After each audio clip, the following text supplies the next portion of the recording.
Hi, I'm just doing a video on my colony of Kenyan roaches, Blaberide species Kenya.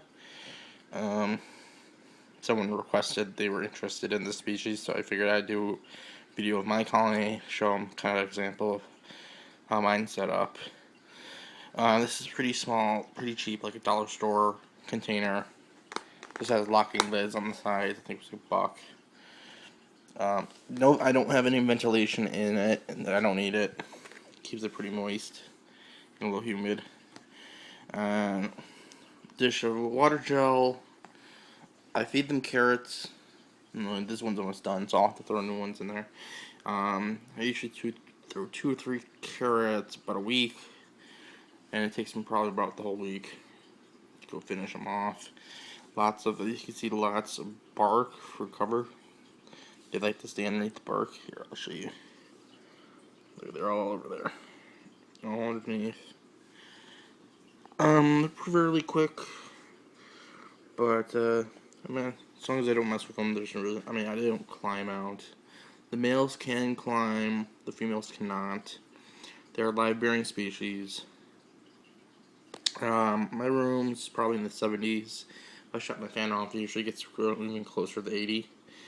But it stays pretty humid in there. I only mist every once in a while because it's sealed. There's no ventilation. It doesn't dry out. I mean, all this is fairly moist. All the bark is fairly moist. Let's see if I can give you a good, the really dark round ones. Those are females. Let's see.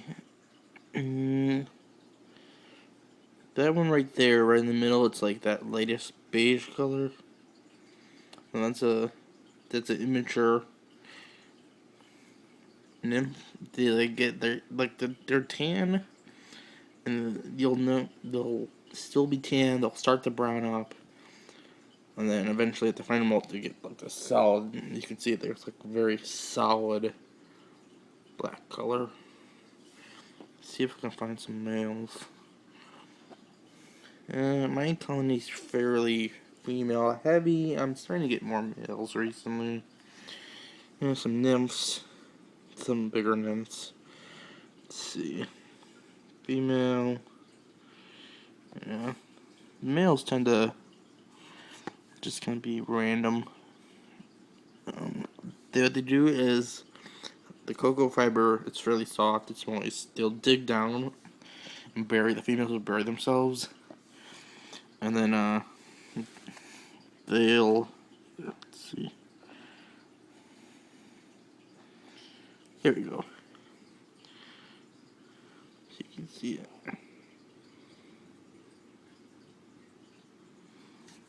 There's a male right here. I probably can't see him. He ran away, but they have little wings. There we go. Right there.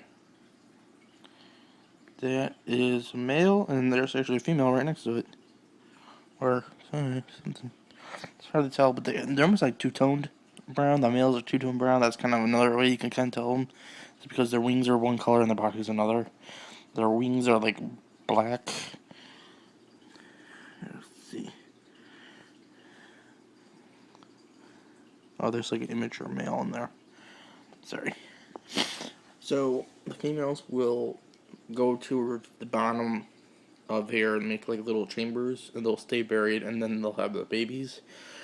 So a lot of times, I don't really see the really really tiny babies because I think they're mostly underneath, and then when they get bigger, they start popping out, and I'll start seeing the really really.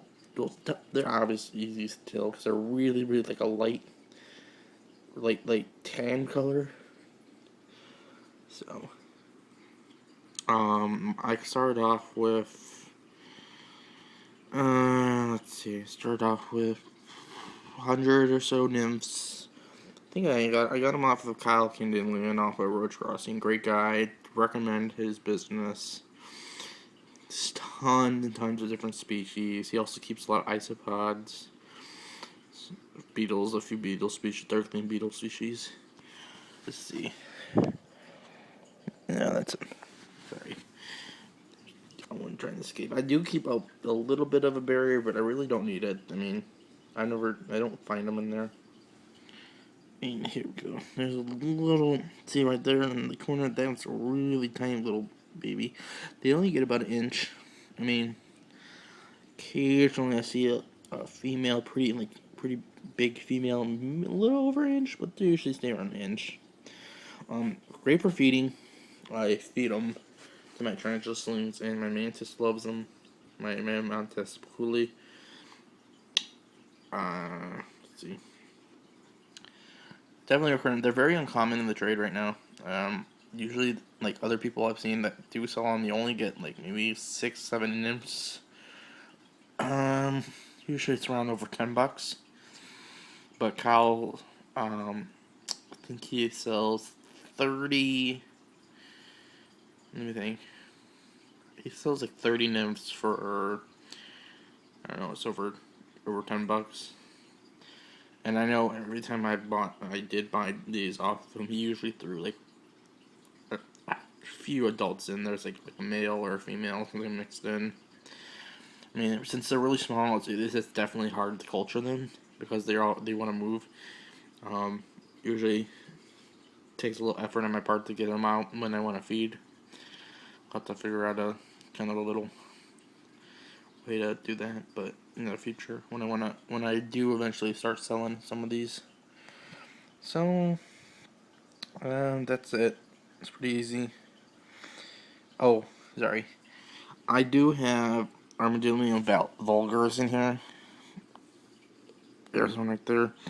I think I only have one though in there now because I think one of them died. There. See here. There we go. They're all in there. Look at all of them. Here. They're everywhere. This is the thing though. They stay buried. They stay like underneath the ground. I got one on me too. There we go. Like if I really start messing around, they would be running all over the place. Oh yeah, I do have some like there is like deadly oak leaves in here. So kind of a mix of things. So even though they have the carrots to eat to get hydration, nutrition, there's other stuff in there. They might be eating some of the wood and possibly some of the leaves, but yeah, it's pretty easy to culture. I mean, they breed really fast. I mean, like I said, my colony was very female heavy, so I did have males, but because I had a lot of females, I had a lot of females that were giving birth. So